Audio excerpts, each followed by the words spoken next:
Salut, je m'appelle Claire et ici je mélange ma passion pour la lecture et le féminisme, la politique en général, l'histoire et bien d'autres choses. Parce que tout est lié, tout est politique et c'est ça qui me passionne. Au lieu de suivre une ligne droite toute tracée, je te propose plutôt à chaque fois de suivre un filament différent du mycélium. Donc c'est parti pour l'épisode du jour. Salut! En début d'année, on avait parlé de ce qui se cache derrière les bonnes résolutions. Et l'une de ces fameuses résolutions était peut-être, et même certainement, de perdre du poids, de manger plus sainement.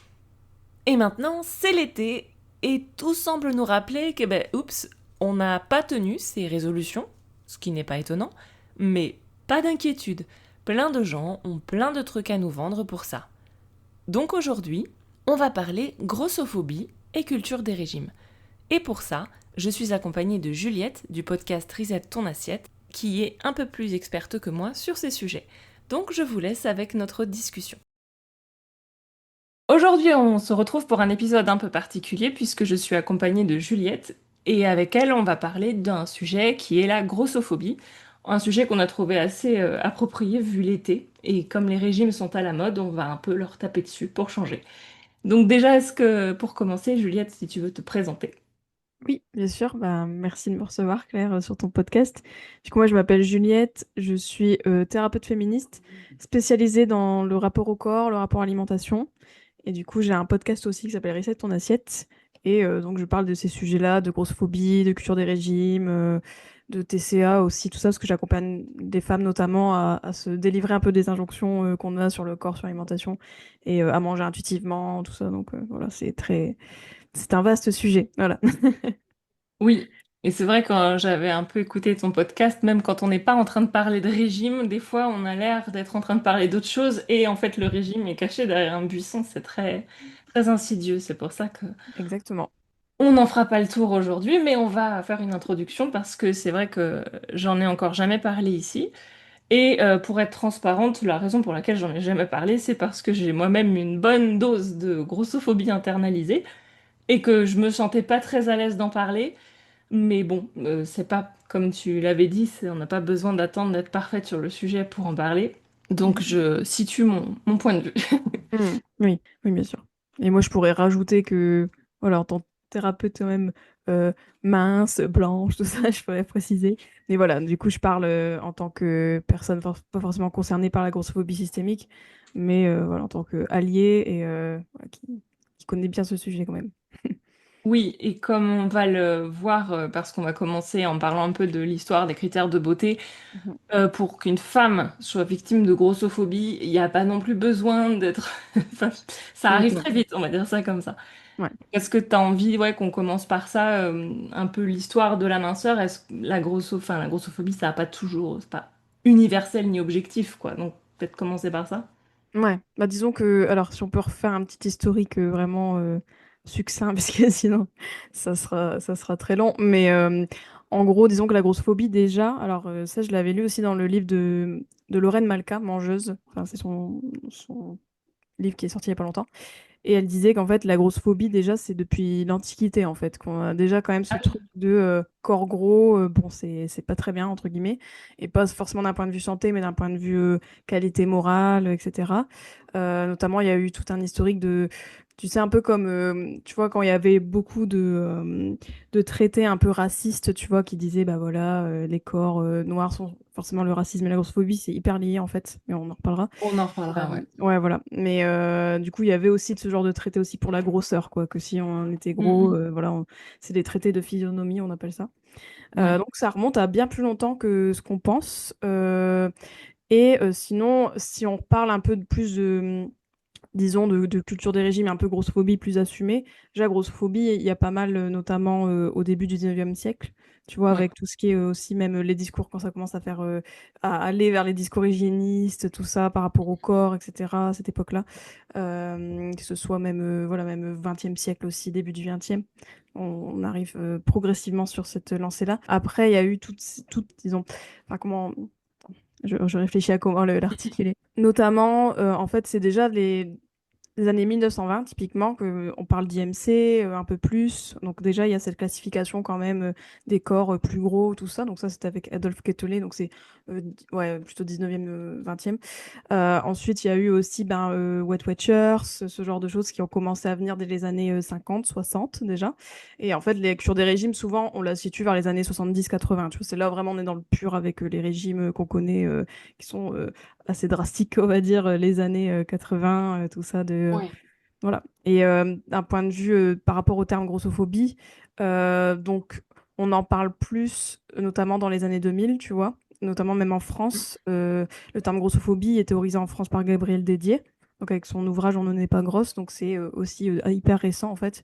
Et là, euh, et là même tout ce qui est fat phobia, les fat studies, c'est plutôt donc aux US, c'est plutôt les années 70 aussi également qu'on commence à parler de stigmatisation du poids un peu plus et de grossophobie quoi. Oui, Ouais, c'est vrai qu'on n'avait pas défini le terme, mais donc la grossophobie, c'est la discrimination sur la base du poids, du ouais, c'est surpoids ça. en l'occurrence plutôt, Ouais, c'est ça, exactement. pas du sous-poids, c'est deux choses un peu différentes. Mhm. Mais effectivement, c'est intéressant de remonter, mais de Ouais. remonter dans le temps. Et moi, enfin, ce qu'on m'avait dit une fois comme ça, c'est aussi culturel le poids, ce qui est considéré comme beau ou pas beau. Je me souviens comme ça quand j'ai parlé avec des gens du Guatemala et qui me disaient, mais moi, bon, j'ai toujours été donc en surpoids, enfin, quoique, j'ai toujours été la grosse, mais ça, on pourrait aussi en débattre, mais quand je regarde les photos de quand j'étais gamine, je n'étais pas si grosse que ça non plus, faut pas déconner. Bien sûr. Comme je suis grande, bah, le chiffre sur la balance monte vite, alors on regarde que le chiffre sur la balance sans faire le... Bref. Et il me disait, mais au Guatemala, tu serais considérée comme très belle parce que enfin, c'est beaucoup plus rare les Mhm. gens qui ont des rondeurs, donc souvent les critères de beauté sont fondés sur la rareté aussi. En général, c'est parce que si c'était facile à atteindre, ce serait trop facile, quoi. Bref. Mais on dépasse le simple poids, mais tous les critères de beauté, c'est ça. Ouais, bien sûr. Puis la minceur, c'est un critère de beauté parmi d'autres, en fait, hein. Enfin, moi, j'aime bien aussi parler Oui. de l'oppression de la beauté en général pour les femmes, qui inclut la minceur, mais bien sûr toutes les autres injonctions. Donc, tout ce qui est aussi sur l'agisme, tout ça. Voilà, il n'y a pas que la minceur aussi. Bon, il y a bien sûr d'autres critères. Mais c'est. Ouais. Et donc c'est vrai que là, bon, on va plus parler sous l'angle du féminisme et donc tu l'as évoqué, du racisme aussi parce que c'est indissociable.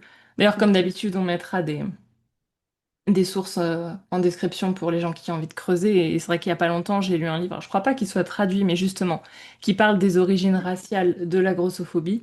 Ouais. Et il y a quelque chose, alors j'ai déjà parlé dans plusieurs épisodes de la tendance à penser en binarité, en dualité qui est dans la culture occidentale. Et donc, dans cette logique, l'homme, il est rationnel, et Mhm. donc il est mince, et le surpoids, c'est le corps, et donc c'est féminin, et donc c'est pas bien. Et si on rajoute la dimension raciale, l'autre, c'est aussi la personne qui n'est pas blanche, et donc c'est aussi associé à cette histoire de tu contrôles pas assez tes émotions, donc t'es grosse, quoi. En gros, il y a vraiment un... Mhm. Ça fait partie du raisonnement aussi, quoi. Mhm. Si tu savais te contrôler, parce que voilà, il y a cette dimension, on te dit que le poids, c'est uniquement une question de volonté. Ouais. Si c'était vrai, ça se saurait aussi. Mhm. Donc, est-ce que tu as envie de montrer le lien entre sexisme et surpoids? Voilà, à quoi ça sert de autant faire chier les femmes sur leur poids, en gros.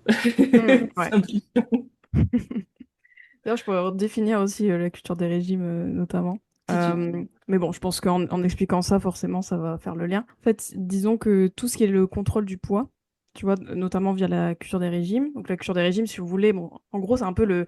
Pour moi, la culture des régimes, c'est un levier du patriarcat, vraiment. Après, Mm. il n'y a pas que moi qui le dis, hein, bien sûr. Notamment, je peux citer, il y a Mona Chollet, Beauté fatale, enfin, son livre Beauté fatale, où elle parle de tout ça, justement. Et elle a pas mal aussi, enfin, c'est pas mal inspiré des travaux de Naomi Wolf aussi, qui est féministe. Donc, il y a son livre qui est The Beauty Myth. Et justement, elle parle, elle, de la beauté, mais aussi de la minceur. Et en fait, il faut savoir que donc, le contrôle du poids, c'est un contrôle patriarcal, on va dire, le contrôle du corps des femmes, de façon générale, hein, si on peut Oui. aussi extrapoler, hein, si on peut même Ah, parler pas là. d'avortement, tout ça, enfin voilà, tout est lié en fait. Et typiquement, bah, la minceur, c'est un contrôle patriarcal du corps des femmes. C'est un aspect, en fait, qui est contrôlé par le patriarcat. Et tout ça pour nous, bah, déjà, nous saper notre énergie, en fait, tout simplement, Mhm. parce que ben, on s'attaque à ce qui constitue notre énergie première, c'est-à-dire bah, l'alimentation, notre fuel, quoi, on va dire. Mhm. Donc, déjà, une femme qui mange moins, qui se met au régime, qui contrôle son poids, bah, c'est une femme qui va moins se nourrir, donc, moins d'énergie, et donc va sûrement aussi, en plus, c'est souvent lié avec la restriction, va se focaliser aussi beaucoup sur ces sujets-là. Donc, tu Oui. vois, une femme au régime, elle va penser à sa nourriture, à son poids, à son corps un peu toute la journée, quoi. Ça va être un sujet d'angoisse aussi pour elle, un sujet obsessionnel. Et ça, c'est vraiment les régimes qui créent ça. Et donc, c'est aussi, bah, il y a quand même une volonté de amoindrir les femmes et leur énergie, leur espace mental aussi, via les régimes et le contrôle du poids.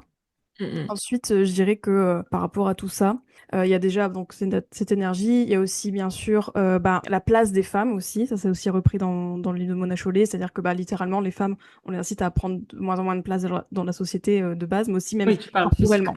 Oui. Ouais, Mhm. voilà, physiquement, voilà, c'est ça. Tu vois, une femme, ça doit avoir un petit corps tout faible, tout chétif, tout fragile, etc. Oui. Donc là, on arrive aussi à même des choses qu'on retrouve aujourd'hui encore, hein, ce côté que tu vois, un homme, c'est voilà, un homme viril, voilà, masculin vraiment, c'est un homme qui va avoir beaucoup de biceps, voilà, beaucoup de muscles, Oui. etc., qui va être assez imposant.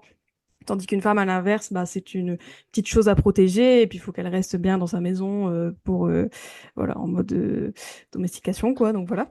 Donc ça, c'est une chose aussi que bah, mine de rien, les régimes et le contrôle du corps nous fait faire, en fait, ce côté on se rétrécit nous-mêmes, déjà d'une, donc de deux plutôt. Et aussi, bien sûr, il y a aussi une logique capitaliste, en fait, hein. C'est le capitalisme patriarcal, hein, si on reprend l'expression de Silvia Federici. Ce côté que, bah, en fait, c'est un marché financier énorme. Oui. Si on prend donc l'industrie de la minceur, l'industrie de la beauté, l'industrie de la remise en forme, tout ce qui est fitness, etc. Bah tout ça, c'est vraiment voilà, c'est des industries qui brassent des millions voire des milliards à l'échelle globale. Et ça, donc du coup, bah le patriarcat aussi nous vole nos thunes aussi par rapport à tout ça. Donc c'est important de le Oui. rappeler aussi. Donc il n'y a pas que notre énergie, notre espace mental, il y a aussi notre bah, pouvoir un peu financier entre autres quoi. Mhm. Non, c'est vrai que c'est intéressant et j'avais noté aussi.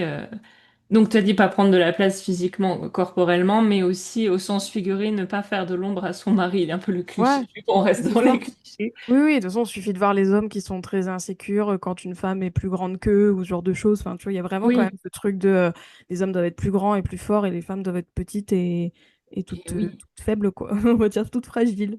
Et Voilà. si t'es grande et un peu ronde, ce qui est mon cas, forcément, tu Ouais, vas être considérée comme castratrice juste si tu te tiens droite debout, quoi. Enfin, ouais, c'est c'est vrai que ça. c'est Ouais, ouais, très. ouais. Exactement.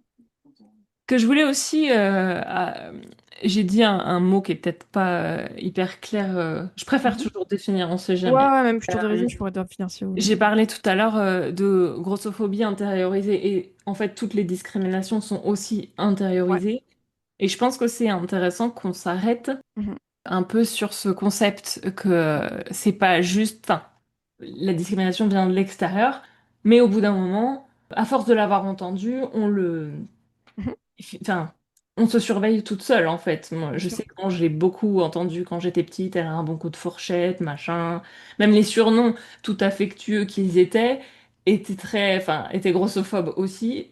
Et donc maintenant, bah, si genre, bah là, j'ai encore pris un peu de poids, j'entends la voix de mes parents derrière ma tête qui me jugent. Et si je dois, mettons, si je devais voir mes parents la semaine prochaine, j'anticiperais l'angoisse de ce qu'ils vont dire. Et même qu'ils disent quelque chose ou qu'ils ne disent rien, en fait, n'a plus Ouais. aucune importance.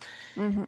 Ouais, ouais, bah déjà par rapport à l'intériorisation, ouais, c'est clair que bah, c'est comme oui, le racisme ou la misogynie, quoi, on la porte en nous aussi, parce que bah, comme on évolue dans une société qui est conditionnée, qui est fortement raciste, misogyne, etc., on l'est aussi. Et c'est pareil pour la grossophobie. Moi, j'aime bien dire qu'on est toutes grossophobes, quoi, et c'est pas forcément pour jeter la pierre, hein, mais c'est juste, voilà, nous, on a des biais, et c'est déjà bien d'en prendre conscience, et aussi de prendre conscience, bah, voilà, même où on se situe par rapport à la grossophobie, même en termes de privilèges, parce que bien sûr, Oui. la grossophobie internalisée, on va dire qu'on a tous, c'est-à-dire et même par rapport à nous-mêmes, du coup, cette peur de grossir aussi, hein, c'est un symptôme, c'est de la Oui. grossophobie, littéralement. Mais donc ça qui touche quand même beaucoup de femmes, même des femmes pas grosses du tout. Ça, c'est sûr. Ça touche des femmes sur tout le spectre du poids, on va dire. Et bien sûr, il y a la grossophobie systémique, et là, c'est plus les discriminations systémiques. Donc, bien sûr, une femme mince, on va pas la discriminer à l'embauche, ou ce genre de choses, voilà, ou même la grossophobie médicale, etc. Donc voilà, donc un peu là où on parle un peu d'un point de vue systémique et tout ce qui est individuel, en fait, grossophobie intériorisée. Donc ça, c'est une première chose. Ensuite, oui, par rapport à ce que tu disais sur bah, la famille, etc., même la surveillance aussi qu'on a. C'est vrai que, en fait, c'est ça. En fait, on a tellement intériorisé déjà cette injonction à la minceur que on se surveille nous-mêmes, d'où la peur de grossir et aussi le contrôle du poids qu'on exerce beaucoup, mais aussi on surveille aussi les autres femmes. Et ça, c'est quelque chose quand même qui est très, tu vois, bah, c'est un peu, ouais, même les autres discriminations, on peut avoir ce truc-là, mais surtout, moi, je trouve quand même tout ce qui est grossophobie, contrôle du poids, c'est qu'on va fliquer un peu les femmes pour voir si, enfin, toutes les injonctions patriarcales, de toute façon, on flique souvent les femmes, mais surtout sur ça aussi, on va fliquer qui a pris du poids, qui n'en a pas pris, qui a minci, tout ça.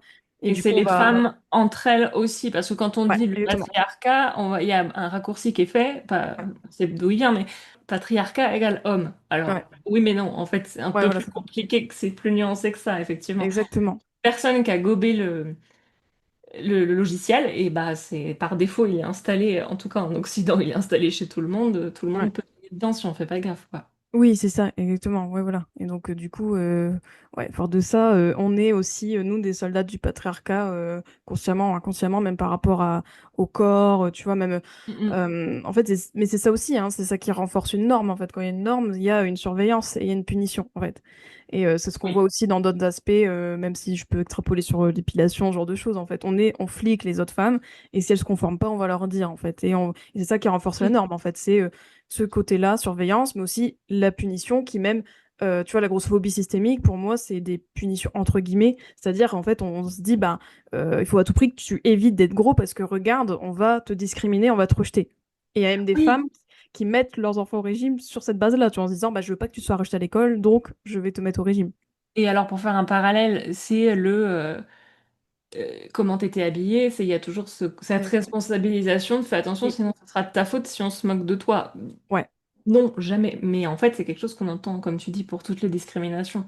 ouais. Il faut que tu sois modèle, sinon enfin, on se critiquera. Ouais, c'est ça.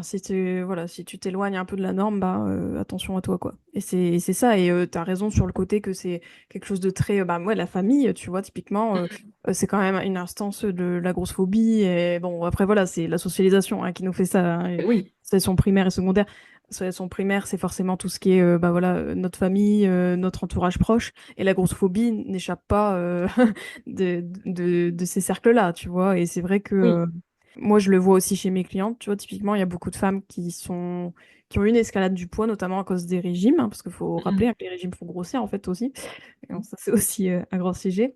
Eh bien, c'est souvent, voilà, des parents qui ont voulu bien faire, entre guillemets, qui ont mis leurs enfants au régime, ce genre de choses, et mm. qui s'inquiétaient, ou qui eux-mêmes avaient ce standard-là de ma fille ne sera pas grosse, donc je vais faire ça. Enfin, voilà, on peut retrouver ça aussi chez des femmes, des mères. Donc, ça. Oui. Par rapport à tout ce poids et au lien avec le patriarcat, j'étais aussi Mhm. tombée sur une vidéo YouTube, alors c'était en anglais, mais je pourrais toujours la mettre, qui faisait Ouais. aussi le lien, alors, faut pas généraliser, mais le lien entre Pilate et la manosphère. Et Mhm. pourquoi, en gros, c'est pourquoi les mecs de la manosphère, donc les masculinistes, ceux qui détestent les femmes ouvertement et sans se gêner, adorent les filles qui font du Pilate, les Pilate Girls, ou je sais pas comment Ouais. on prononce Pilate en anglais, bref. Mhm. Et c'était vachement intéressant. Et je le dis, hein, moi j'ai fait du Pilate pendant plusieurs années, donc je ne suis pas en train de critiquer les gens qui font du Pilate, c'est pas ça le sujet. Mais ce côté qu'on a de l'image de la fille qui fait du Pilates, qui va être mince, blanche, riche, sportive, etc. Alors que même que le Pilates, ça a été créé pour de la rééducation dans un camp de prisonniers. Et c'est vrai que quand moi j'en ai fait quand j'étais gravement blessée à la cheville et que je pouvais pas faire grand-chose, c'était génial. Que t'es Ouais. couché sur ton tapis et tu te renforces, c'est super. Ouais. Mais en gros, à la base, ça pourrait être un sport idéal, par exemple, quand on est en surpoids, qu'on veut reprendre le sport, parce que c'est ah, t'es grosse, t'as qu'à maigrir, fais du sport. Mais en fait, dès que tu fais du sport, déjà, faut trouver des habits à sa taille. Et je me souviens quand j'ai voulu me racheter un maillot de bain, ça a été la croix et la bannière pour en trouver un qui était à ma Mhm. taille. Ouais, voilà, Et ouais. je suis pas non plus, je fais pas 400 kilos. Enfin, je veux dire, Ouais, ouais, oui, j'ai du surpoids, mais pas non plus. ouais. Comme tu disais, où est-ce qu'on se place sur le privilège du poids? Je suis pas non Ouais, plus la plus discriminée, quoi. ouais, Malgré tout, j'arrive déjà pas, moi, à m'habiller. Alors, je ouais, n'imagine ouais. même pas celles qui sont encore plus rondes que moi. Mhm. Bien sûr. privilège de trouver ses habits dans un Voilà, magasin. pas Quoi. pour tous les habits, mais enfin, en tout cas, j'ai cette impression que pour les habits de sport, c'est encore pire. Peut-être que je me trompe, mais c'est l'image que j'ai en tout cas. Ouais, ouais, ouais. Et après, quand t'arrives, voilà, il y a ce côté, ah bah non, déjà tu vas t'entourer de nanas super fit, super, puis avec des super fringues qui leur vont super bien et machin, et que ça devient un business, etc. Et du coup, tu ne trouves pas ta place pour faire le sport, alors que même si tu as envie d'en faire et que ça, enfin, bref. Et donc cette promotion de l'esthétique Pilate a ce côté, comme on dit, renforcement du sexisme. Mhm. Ouais, ouais, bah après, tu vois, ça, on peut lier à l'esthétique de la clean girl, tu vois, la clean girl, c'est Oui, une nana qui a sa maison bien rangée, qui a une hygiène de vie hyper clean, donc propre un peu. Et il y a beaucoup ce truc-là aussi, même dans la grossophobie, tu vois, enfin, après, c'est quelque chose qui se retrouve dans notre société, hein, ce côté aussi hygiéniste, mine de rien, et un peu de morale aussi dans le sport qu'on fait, dans le lifestyle qu'on a, tu vois, l'image qu'on montre. Tu vois, de cette oui, performance, c'est un performatif en fait. Tu vois, tout ce qui est les oui. Pilate Girls, tout ça, au final, c'est ça. C'est beaucoup de performance de soi, de se montrer, de dire, bah voilà, moi je fais tel sport, je suis au-dessus de telle personne. Enfin, tu vois, il y a quand même ce côté de classe sociale aussi, hein, notamment. Oui. Ça c'est clair. Mais c'est vrai que tu vois, il y a de la moralité, et c'est ça, et c'est d'ailleurs un gros levier de la culture des régimes, ce truc-là. La moralité qu'on met derrière bah, le sport qu'on fait, les aliments aussi qu'on mange, tu vois. Même le côté aliments bons et mauvais, c'est quelque chose qu'on retrouve beaucoup dans la culture des régimes, hein. Donc cette catégorisation des aliments. Et il y a aussi ça, bien sûr, ouais, dans le mouvement qu'on fait et dans les hygiènes de vie. Il y a ce truc très moralisateur de se dire, bah, et très simpliste, hein, où on dit bah voilà quelqu'un qui mange bien entre guillemets qui eat clean tout ça bah c'est une bonne personne et une personne mince en plus et une personne grosse bah c'est une personne qui fait rien qui est sur son canapé qui est une mauvaise personne du coup moralement alors qu'en Mm. vrai ça n'a aucun il y a aucun rapport mais Et c'est intéressant que tu parles de cette idée de morale, parce que spontanément, ce qu'on va entendre, l'argument faussement bienveillant qu'on va entendre, mais je dis ça, c'est pour ton bien, c'est pour ta santé. Mais en ouais fait, quand on recherche un peu cette histoire de être en surpoids, c'est mauvais pour la santé, et il y a, enfin moi je veux dire, je vais pas me lancer dans les explications médicales parce que je suis pas du tout qualifiée, mais au-delà de ça, l'excuse, on va dire, médicale, elle est arrivée finalement assez récemment. Et Mhm. elle est arrivée, en fait, quand la religion s'essouffle, donc au XXe siècle. Et ouais donc, pour ça, quand tu parlais de morale, je l'associe avec dis-moi la religion, etc. oui oui Parce que là où vraiment la grossophobie, parce que bon, que les gens soient plus ou moins un peu grossophobes, admettons, comme tu l'as dit, ça peut être assez ancien, mais Mhm. il y a deux leviers qui arrivent. Déjà, il arrive au XVIIe siècle avec la colonisation, les plantations de sucre. Donc le sucre qui arrive massivement en Europe alors qu'avant c'était extrêmement rare. Donc bah, c'est le sucre aussi qui contribue à faire prendre du poids aux gens. Donc avant c'était moins un problème parce que quand bah, tout le monde crevait de faim dans les champs, il n'y avait pas tant de surpoids que ça finalement. Quand il y avait beaucoup de famine, enfin, c'était pas vraiment un problème. Et donc, quand ce sucre arrive, le tour de taille augmente. Et c'est là que les penseurs, les philosophes, machin, ceux qui ont toujours envie d'expliquer aux autres comment vivre, vont estimer qu'il y a un problème et vont écrire sur pourquoi c'est un problème. Et le vous êtes en mauvaise santé, non. C'est plutôt, on associe à ce qu'on appelle l'ascétisme, pardon, l'ascétisme du protestantisme, donc, parce que ça vient Ouais. aussi beaucoup d'Angleterre, des États-Unis, etc. Mhm. Et donc cet ascétisme, cette sobriété, à la fois on conquiert le monde, on amasse des richesses monumentales, mais en même temps on est sobre. Enfin, qu'est-ce qu'on s'emmerde? Quand je lisais le bouquin qui expliquait ça, j'ai dit, mais ils en profitent même pas, à quoi bon? Mhm. Et, donc il y a cette idée d'ascétisme qui est vraiment importante et Ouais, prouver que voilà, bah, toujours ce contrôle aussi, ça va ensemble. ouais, bien Et sûr, ouais. quand les religions s'épuisent et que Mhm. l'ascétisme comme ça est moins à la mode, ben on le remplace par des discours médicaux parce que les sciences médicales sont devenues, enfin, je vais pas dire qu'elles sont devenues à la mode, mais elles ont pris de l'ampleur, quoi. Ouais, bah, on est dans une époque santéiste, tu vois, on dit. Ça, c'est le healthism, c'est-à-dire qu'on met la santé vraiment au-dessus de tout, quoi. C'est un peu le truc. Et donc, sous le couvert de santé, sous Mm. couvert de la santé, on va discriminer des personnes, on va Voilà, d'où aussi la grossophobie. Je trouve que la grossophobie, il y a un peu l'excuse de la santé qui est reprise pour justifier cette discrimination, alors qu'en réalité, déjà, une personne soit santé ou non, elle est digne de respect, en fait, déjà d'une. Et de deux, Oui. en plus, la santé et le poids, c'est quelque chose vraiment à revoir, à déconstruire, parce qu'en fait, on est encore à la rue sur ça, même On surtout en sait France pas tant que aussi. ça. On est beaucoup de grossophobie médicale. Donc, et puis, comme il y a la cure des régimes aussi qui est là, tu vois, en fait, déjà, je peux définir un peu la cure des régimes, d'ailleurs, un peu plus Hmm.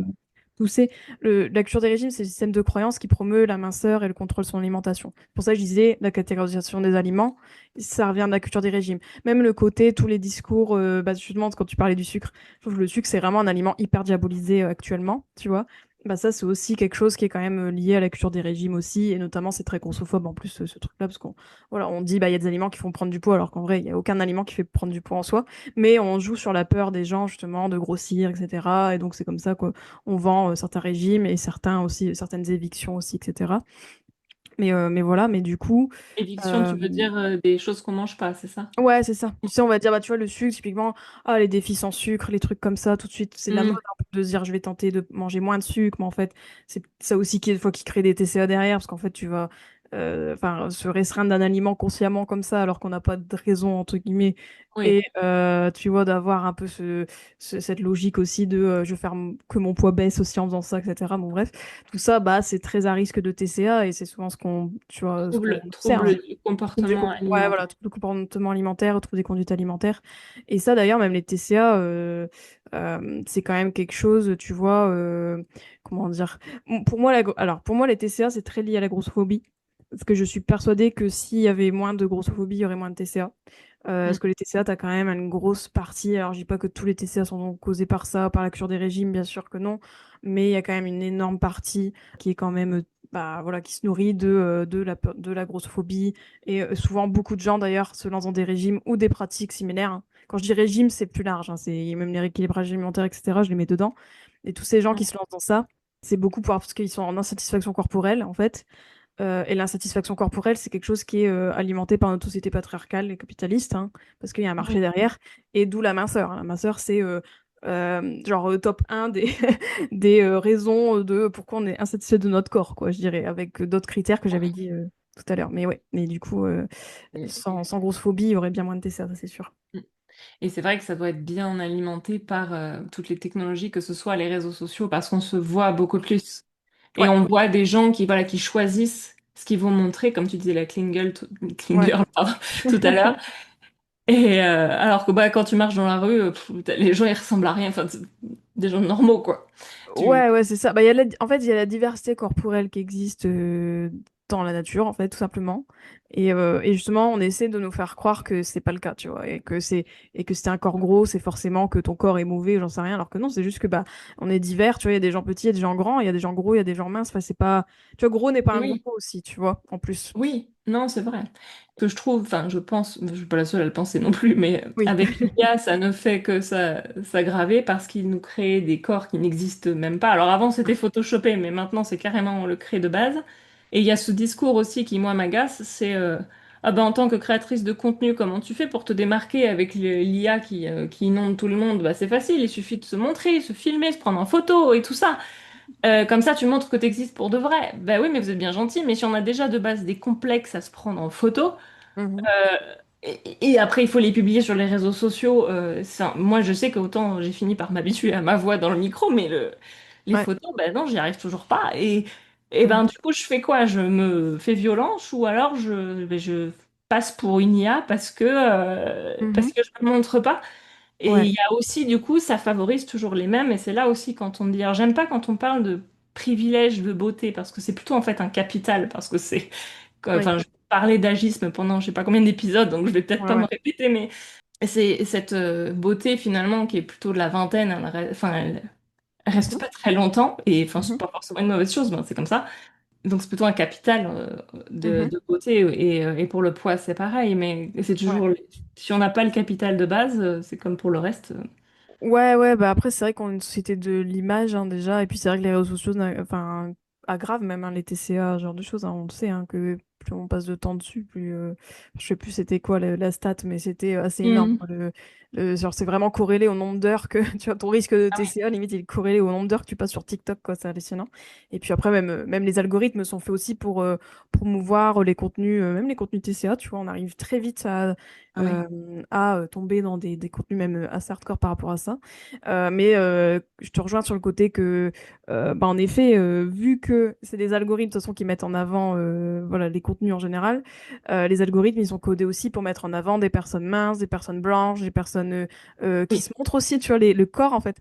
Sur les Oui. réseaux, bah, c'est sûr que si tu mets une photo de toi en bikini, même pour parler de n'importe quel sujet, tu seras forcément plus vu, enfin mis en avant par les algorithmes que si tu mets une photo je sais pas, de ta maison, j'en sais rien, enfin un truc vraiment random, tu vois, c'est Oui, sûr. oui.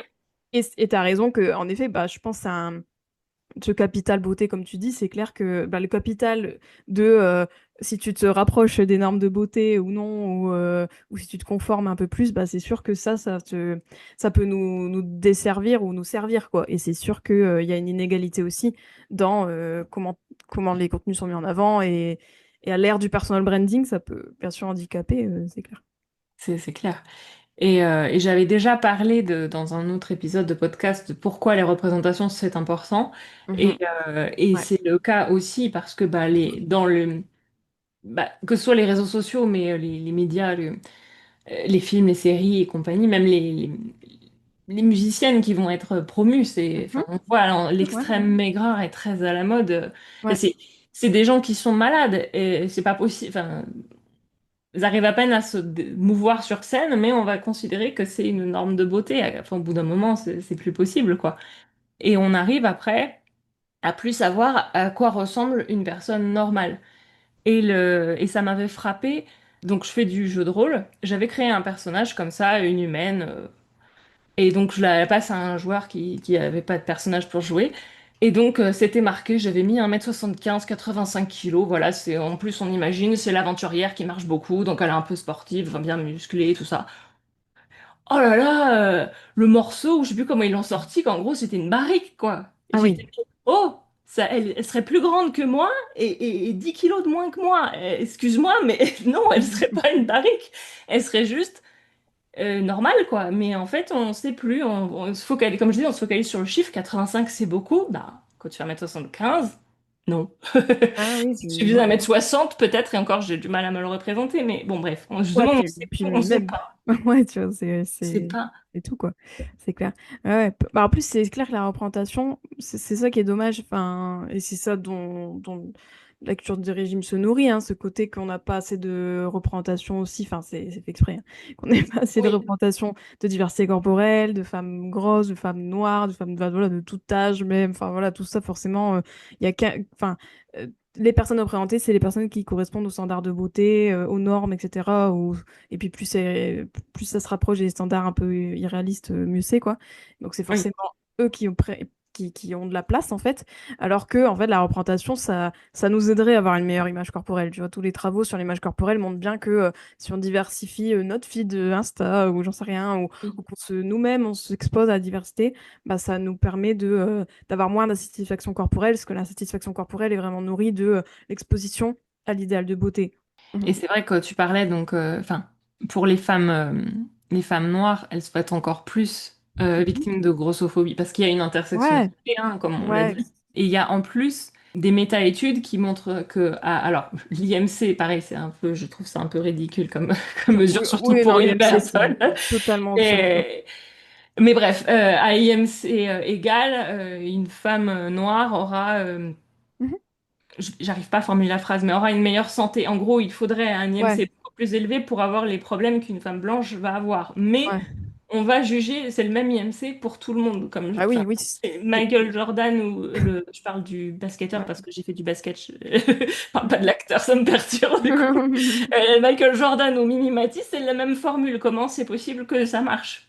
Oui, Et, oui, c'est sûr. et je vois, ça m'avait un peu marqué parce que je disais, j'ai le même IMC que l'année dernière. Sauf que, entre-temps, j'ai fait beaucoup de sport, j'ai minci. Mhm. Et ben, tant pis, je suis toujours, mon Dieu, alerte, obésité, un danger, appelez votre médecin. Si tu fais les Mhm. calculs, t'es tout en rouge là. Et tu dis, mais du coup, j'ai amélioré ma santé si on prend le critère que le muscle, c'est mieux. Et ben, en Mhm. fait, pour ces chiffres, non. Ouais. Et est-ce que tu Mhm. es au courant de, est-ce qu'ils envisagent de Mhm. virer l'IMC ou le remplacer ou... Bah alors l'IMC ça fait un moment que c'est assez comment dire mis de côté par pas mal de professionnels de santé, tu vois. Même il y a notamment une étude plusieurs études de Benoît Arsenault qui est chercheur et qui vraiment a creusé ce sujet de l'IMC. Il montre à quel point c'est un indicateur. Bon déjà le fondement de l'IMC est vraiment naze, hein. C'est Adolphe Quetelet qui l'a fait, il est statisticien, donc c'était au 19e siècle. Le mec, c'était juste pour classer la population en fait, mais c'était pas pour diagnostiquer la santé en fait. Et Oui, justement, il a mis en garde sur ça, et puis en fait, on est tombé dans ça voilà, de cataloguer IMC élevé, mauvaise santé. Et donc, alors malheureusement, l'IMC est toujours utilisé, même il est encore plus utilisé maintenant avec les GLP-1 parce que tu sais, tout ce qui est les médicaments entre guillemets oui. anti-obésité, tu vois. Bah, tous ces médicaments-là, ils se basent sur l'IMC notamment pour les Ah oui. délivrer, ce genre de choses. Donc, tu vois, c'est dur en fait de. Alors que. On a, enfin, c'est ça qui est incroyable. Alors que la littérature scientifique dit bien que l'IMC, c'est un peu nul pour Oui. me. Mais bon, après, je pense que, je sais pas, ils ont envie d'avoir un indicateur. Au lieu de mettre juste le poids élevé, je pense qu'il leur faut une C'est petite ça. formule pour masquer le truc, je pense.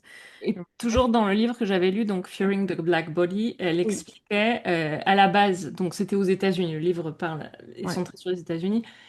Donc pour quand ils ont voulu voilà médicaliser la grossophobie, donc au XXe siècle, avant c'était ouais. plutôt la religion, Mhm. ils ont commencé, alors c'était les compagnies d'assurance Ah pour bah oui, pouvoir décider de qui mérite d'être indemnisé, notamment pour les accidents du travail ou pas.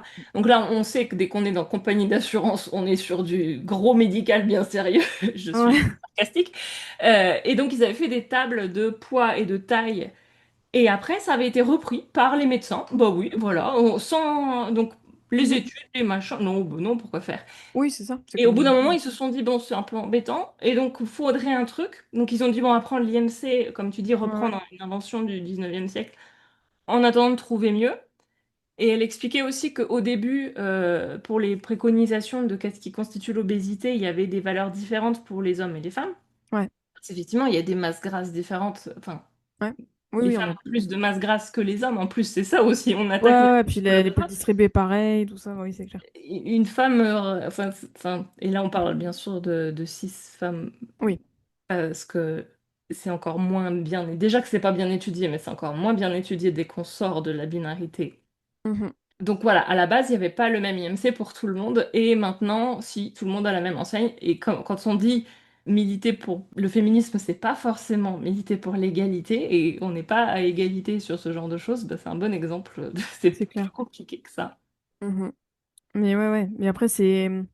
En fait, ce qui est compliqué actuellement par rapport à la grosse phobie médicale, etc., c'est on se base toujours sur le côté poids est égal santé, alors que la Oui. santé, c'est bien plus large que le poids, et qu'en réalité, ce qui est le plus important au niveau santé, c'est plutôt les comportements qu'on fait, tu vois, dans la Oui. limite, enfin, dans la limite, dans la marge de manœuvre de nos privilèges aussi, hein, parce qu'il y a, la santé, il y a des déterminants sociaux, etc. Bon, ça, on peut en reparler aussi des heures également, mais voilà, la santé, c'est assez c'est pas accessible à tout le monde. Et puis voilà, on n'est pas tous égaux d'un point de vue santé, hein. Il n'y a pas de méritocratie dans la santé non plus. Mais du coup, en fait, pourtant, enfin, tu vois, tout ce qui est comportement par rapport à la santé, donc les comportements en santé, j'entends, hein, c'est tout ce qui est bah, la nutrition aussi, tu vois, mais bienveillante, tu vois, chose qu'on voit en alimentation intuitive aussi. Enfin, je parle d'alimentation intuitive parce que c'est une approche du coup qui s'inscrit dans cette lignée-là de Health at Every Size, donc qui est la santé à tout poids, qui est un mouvement en fait, Mm. par rapport à tout ça. Ouais, parenthèse fermée, du coup, voilà, l'alimentation intuitive et Health at Every Size, on défend justement une nutrition mais bienveillante, donc une nutrition où on va plutôt se baser sur nous, nos propres particularités en tant qu'être humain, tu vois, chacun on est unique par rapport à ça, nos goûts, nos plaisirs, tout ça, bon bref. Il y a aussi tout ce qui est l'activité physique, donc le mouvement, il y a le sommeil, il y a nos émotions, le stress, tout ça, enfin il y a beaucoup de choses en fait qui entrent en compte en termes de santé, donc ça c'est encore, c'est si je, voilà, on peut rajouter santé mentale et sociale. Oui, je Voilà. résume parce que sinon, voilà, Ouais, un voilà, monsieur, podcast n'y suffirait pas. voilà, ouais, j'ai pas plein d'épisodes sur ça, donc si vous voulez écouter. Mais oui, mais du coup, tu vois, en fait, faut sortir un peu de ce truc poète égale santé et revenir un peu à une dimension plus réaliste de la santé. Déjà en disant que, de un, on n'a pas eu contrôle 100% sur notre santé, quoi qu'on nous dise. chose qui est vachement véhiculée hein, dans notre société. Hein. Il suffit de Oui. machin. Si t'arrive une maladie, c'est de ta faute un peu parce que t'as pas fait ci, t'as pas fait ça. Non, non, pas T'as du pas tout. fait 1 heure de marche, 30 minutes de méditation, Ouais, préparer c'est ton ça. repas et quand t'as commencé ta journée, il était 15 heures, quoi. Ouais, voilà, bah tu vois, c'est encore ce truc culpabilisant de faut toujours faire plus, faut bien manger, faut faire ci, faut faire ça, mais genre, voilà, et puis si tu fais pas ça, bah du coup, voilà, si t'es malade, si t'as un cancer, tu vois, il y a même des gens qui disaient ça hein, sur les réseaux, hein, mais si t'as un cancer, c'est parce qu'en fait, t'as pas à manger des fruits et légumes bio, je dis, ben Oui, non, en alors fait, que t'as un champ qui pulvérise des pesticides à côté de chez toi. Enfin bref, c'est pas. voilà, c'est ça. Voilà, c'est toujours un peu simple, hein, de. Oui. Exactement, c'est pour ça, tu vois, que je parle de marge de manœuvre, parce que, exactement, ça, l'environnement, on n'a pas de marge de manœuvre. Notre accès aux soins, on n'a pas de marge de manœuvre aussi, tant que ça, tu vois, voilà, d'où on est implanté. Je veux dire, moi, quand tu dois déménager, si, tu vois, si tu as un territoire, un désert médical, bah, bien sûr que tu vas être moins soigné que quelqu'un qui va être dans une ville où il va avoir accès. Tu vois, enfin, il y a énormément de choses comme ça. Et tout ça, c'est encore une fois invisibilisé pour nous dire encore que c'est une équation simpliste, la santé, et que ça Ouais, culpabilise que c'est énormément de gens, génétique, alors voilà. pas du tout. Et c'est vrai que c'est là qu'on rentre dans. Alors, la médecine, il y a deux choses. Il y a la Mm. médecine, la science pour soigner le corps, machin. Mais la médecine, et là, c'est une théorie d'un philosophe qui s'appelle Michel Foucault, que je Ouais, prétends bien sûr, Michel lu, hein. Foucault. Je cite toujours le livre de Sabrina Strings. Ouais. Et donc, il disait que la médecine, c'est aussi une institution de l'État qui Mhm. permet de contrôler la population en fournissant des informations sur comment il faut vivre et donc sous-entendu une vie longue et en bonne santé. Et tout ça, pourquoi? C'est pas parce qu'on vous aime, les petits lapinous, c'est parce que ça fait C'est des vrai. corps productifs qui peuvent Oui. faire des choses et donc voilà, c'est toujours la chair à canon, quoi, en gros. Ah, mais oui, oui, oui, mais c'est... Et on doit suivre, comme tu disais, la discipline pour montrer qu'on est une personne saine. Et une Ouais. personne saine, c'est un bon citoyen. Et un bon citoyen, c'est bien. Et il faut bien suivre les préconisations Ouais. sans trop se poser de questions. Ouais. Et donc cette exigence, elle n'est jamais appliquée uniformément à tout le monde. Quand tu dis, voilà, on dit à tout le monde de le faire, mais on sait que les élites vont pouvoir et vont devoir le faire. Les pauvres, bah ma foi, faites un peu comme vous pouvez. Et puis de toute façon, Mhm. pourquoi? En gros, je schématise, je Ouais, paraphrase mais c'est un ça. peu, mais il y a aussi, voilà, ça permet de renforcer la hiérarchie entre la personne qui peut et celle qui peut pas, quoi. Ouais, ouais, et puis de toute façon, même la grosse phobie, c'est quand même, tu vois, il y a toute une histoire aussi par rapport aux personnes précaires, tu vois. Il y a Oui, beaucoup de personnes précaires qui ont un pot plus élevé pour plein de raisons, mais il y a aussi cet accès, bah, tu vois, quand on parle de manger sain, manger ceci, manger cela, bah, en fait, il y a des gens, ils n'ont pas accès à la même nourriture, hein, on n'a pas tous accès à la... oui, oui. Tu vois. Et ça, c'est important aussi de le redire, quoi, que c'est un privilège aussi, hein, même tout ce qui est nutrition, tout ça, c'est un gros privilège, en fait. Oui, et là, tu as l'intersection parce que voilà, les personnes racisées ont plus de chances d'être précaires, enfin plus de chances, Ouais, plus de probabilité, je voulais dire, d'être précaires. Donc c'est pour ça aussi, c'est jamais ouais, juste un critère. ouais, ouais, voilà. On a parlé de grossophobie médicale, on peut peut-être le Mhm. définir. On définit les définitions après coup, c'est bien. C'est Ouais, c'est ça. Ça, on vous teste. Non, on vous teste comme ça, on voit ce qui est, ce que Vous vous n'avez avez. pas vous cocher le QCM Ouais, voilà, après. c'est ça. Vous Donc, dites en la gros, réponse. c'est le fait que ça, c'est une discrimination donc, dans le milieu médical. Et en gros, c'est dès qu'on va avoir quelque chose, c'est bah, vous avez qu'à perdre du poids, comme si le poids était la cause de tous les problèmes. Et on va pas Mhm. chercher à savoir quand tu auras Ouais. perdu du poids. Mhm. Alors que des fois, bah, par exemple, on a un problème hormonal et c'est le problème hormonal qui va causer des problèmes de poids. On peut pas régler le poids tant qu'on n'a pas réglé l'hormone. Et là, je donne un exemple, mais il y en aurait des milliers et des cents. En fait, c'est ça qui est, comment dire. En fait, la grossophobie médicale, c'est ça. C'est aussi, en fait, bah déjà, oui, les personnes grosses qui sont pas prises au sérieux aussi, quand elles vont consulter, on va les ramener toujours à leur poids, même pour une otite, on va te dire qu'il faut perdre du poids bientôt, tu vois. Alors qu'une personne mince, on va pas lui dire les mêmes choses. Même un problème de santé égal, hein. Je veux dire, quelqu'un qui a du diabète, qui est gros, bah, on va lui dire forcément c'est ton le problème, alors que quelqu'un qui est mince, genre, bon, écoute, on va trouver une autre raison, tu vois. Enfin, c'est vraiment, déjà, il n'y a pas d'égalité de traitement, en fait, déjà. Puis bien sûr, il y a des soins qui sont refusés, hein. Je pense à même la PMA, ce genre de choses, certains Mm. examens dont l'accès est refusé aux personnes plus Ah oui. grosses. Il y a aussi, bien sûr, les équipements. Ça aussi, c'est un aspect de la grossophobie, hein, la grossophobie Oui. dans l'espace, on va dire, hein, tout ce qui est physique, mobilier urbain, etc. Bah, aussi le mobilier médical, on va dire. Les équipements Oui, c'est vrai. médicaux ne sont pas faits. Et donc, du coup, il y a beaucoup de personnes grosses qui peuvent pas se soigner parce qu'il n'y a pas des équipements faits pour elles, on va dire. Enfin, voilà, il y a plein de choses comme ça. Et puis, bien sûr, encore l'équation poids-santé qui est. Voilà, c'est un peu le Graal de la grossophobie médicale, quoi. À ce titre-là, on justifie énormément de choses, voire des pratiques qui sont quand même Mhm. assez hardcore. Notamment, je pense à tu vois, tout ce qui est chirurgie bariatrique. Tu vois, ce côté, il faut faire mincir à tout prix les gens. Ouais, mais on n'évalue pas leur santé mentale, on n'évalue pas leur santé sociale, Oui, on et puis il y n'évalue a des pas risques aussi. Mhm. ouais, le comportement alimentaire. Tu vois, typiquement, le comportement alimentaire, pour beaucoup de pros, déjà, des pros qui ont des notions sur ça, il y en a très peu, en fait, même Mhm. des personnes, même des diététiciennes, etc. Tu vois, c'est Ouais. très récent qu'on commence à se pencher là-dessus. Et du coup, bah ça, personne t'interroge sur ça. Tu vois, même quand tu as un poids plus élevé, ce genre de choses, tu vois, mettons, je sais pas, quelqu'un souffrirait d'un TCA, bah on va pas investiguer plus cette piste, on va lui dire, bah si t'es grosse, hop, vite, chirurgie bariatrique, alors que si ça se trouve, la personne, c'est parce que elle est TCA et du coup, je sais pas, elle a un comportement alimentaire hyper dérégulé, et du coup, bah, tu vas lui faire des chirurgies bariatriques derrière, c'est encore pire. Enfin, Oui. voilà, il y a beaucoup de choses comme ça, beaucoup de cas comme ça. Ouais, et encore une fois, en fait, on peut pas ramener le poids à l'alimentation. Non, non, non, bien Non, sûr tu que vois. non. Mais, Mais, non, mais mais enfin, c'est quoi? je le redis.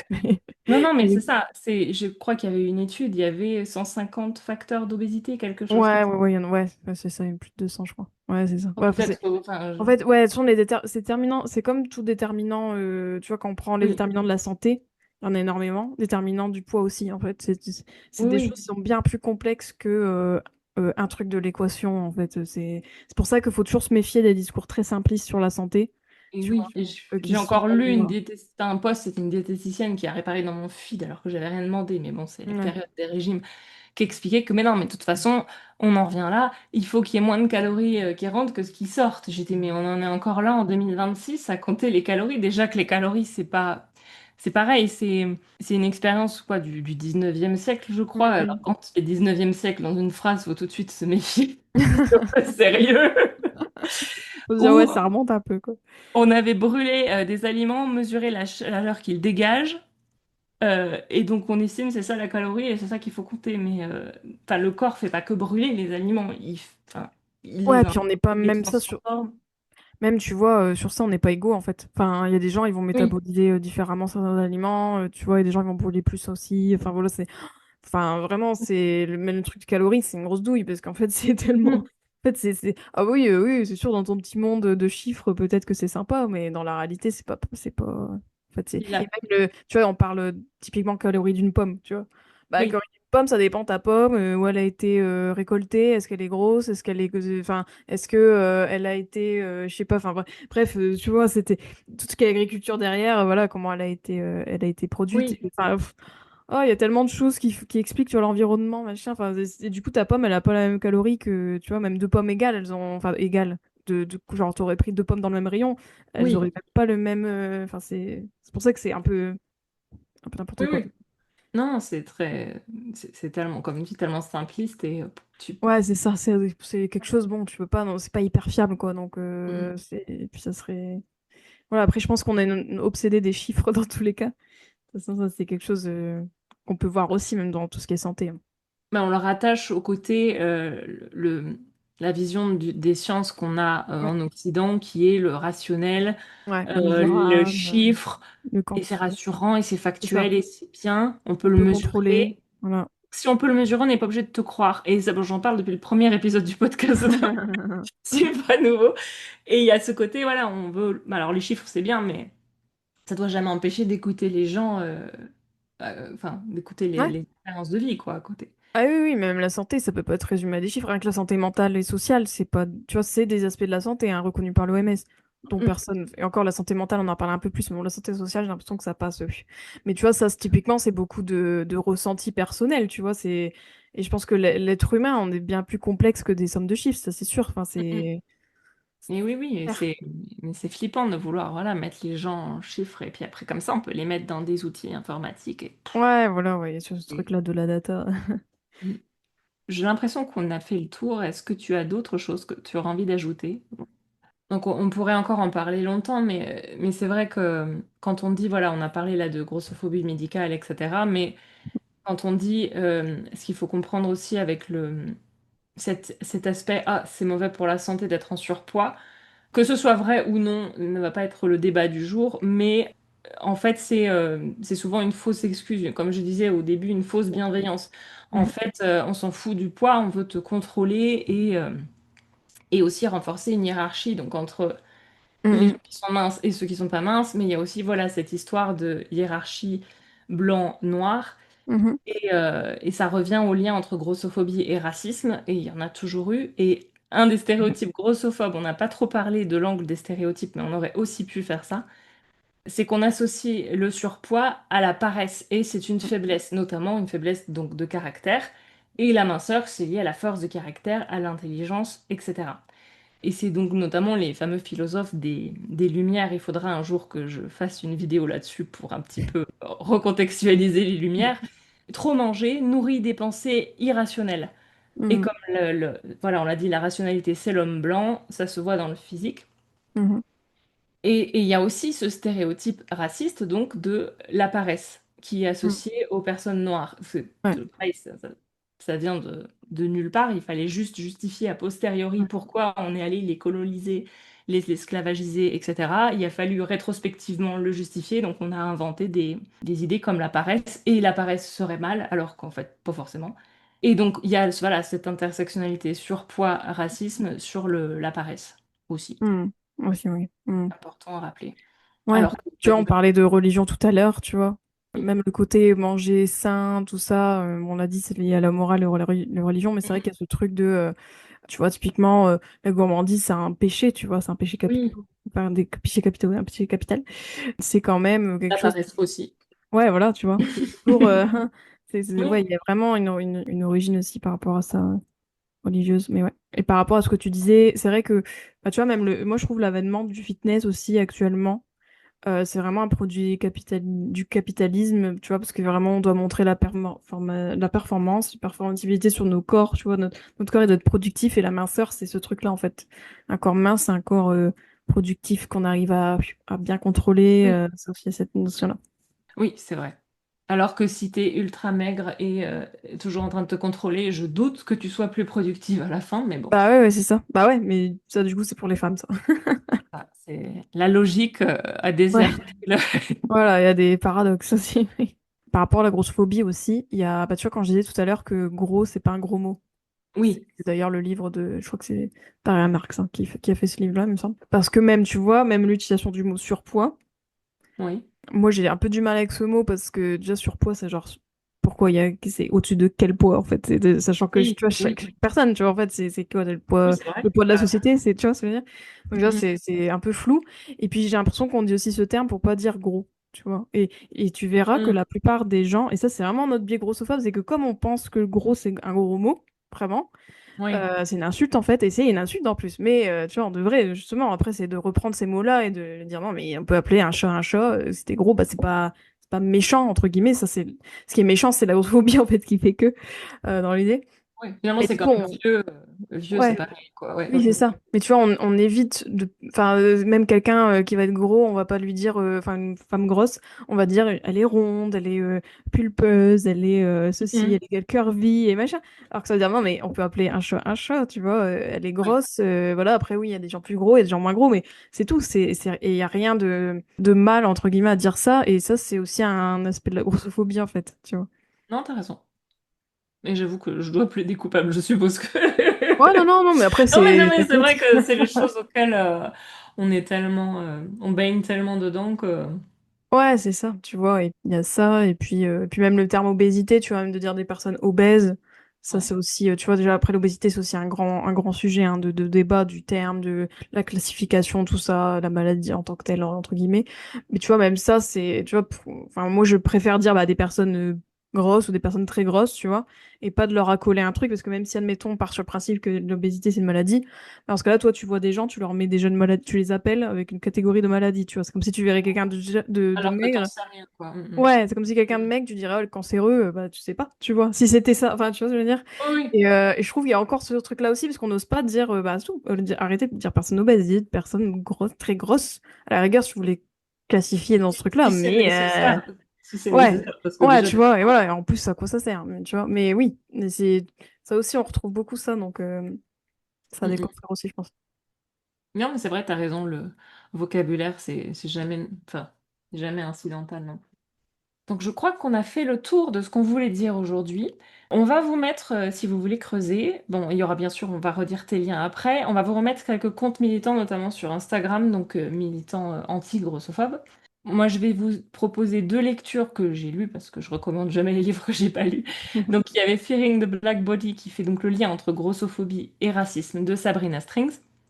Et j'avais aussi lu il y a quelques années Fière d'être moi-même, donc l'autobiographie de Gaëlle Prudencio, qui est aussi une militante anti-grossophobe. Et j'avais beaucoup aimé son bouquin, mais au-delà de la grossophobie, elle avait aussi elle aborde d'autres sujets qui m'avaient Mhm.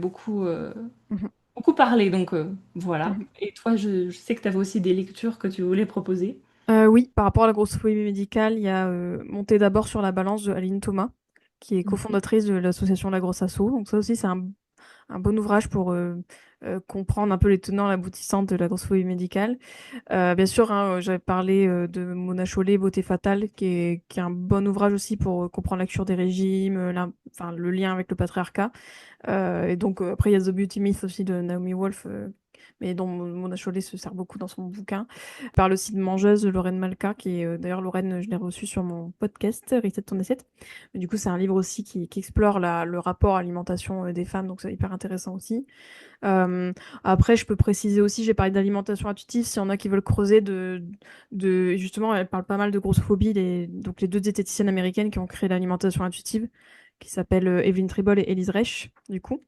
Et donc, l'alimentation intuitive, c'est vraiment le livre qui parle donc des principes d'alimentation intuitive, mais aussi parce qu'au final, l'alimentation intuitive est vraiment à contre-courant de la cure des régimes. Et le but, c'est vraiment de s'alimenter, de vivre dans nos corps, voilà, de manière plus sereine que maintenant.